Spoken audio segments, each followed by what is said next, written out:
your dad got to Bergen-Belsen Yeah. in April 1945.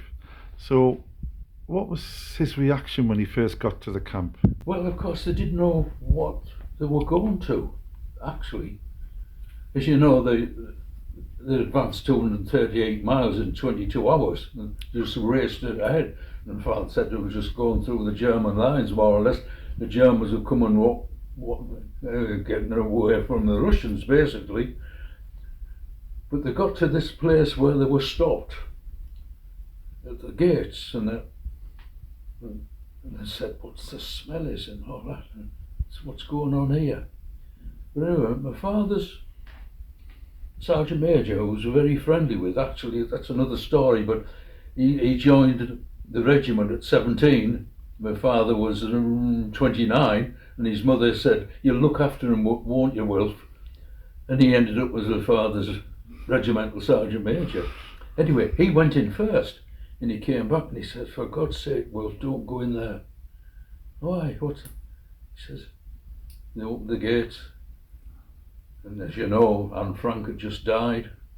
They'd shot at least 2 Royal Marine Commandos through the night. And Father said the bodies were everywhere.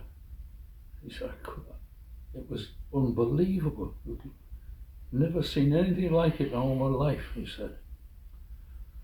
But anyway, a lot of the Germans who at the time were saying, "Oh, we didn't know anything about that." But I have a photograph, of course, in my father's book, showing the photograph is captioned as "the Bergen-Belsen see for themselves." And my father said, they rounded them up and stood them round the pits and said, "Are you sure you didn't know what was going on? Can you smell anything?" And he said, they stopped there actually till they burnt it, the huts to the ground. But having said that, there was 4 batteries. My father was 368 battery, and my father was a regimental cook, of course, and they were tasked with feeding the female prisoners, the 368 battery. So my father was a lot to do with the poor women prisoners, and of course that's another story. They were giving them all their rations, and they were dying, still dying, until someone hit on. I've seen this as well.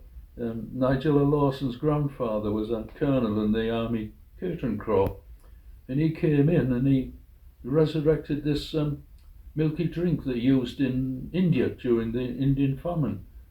So they started feeding them with this milky drink with something added to it, the mashed up vegetables and so on, and they started cutting down on the deaths every day. But my father never forgot it, never.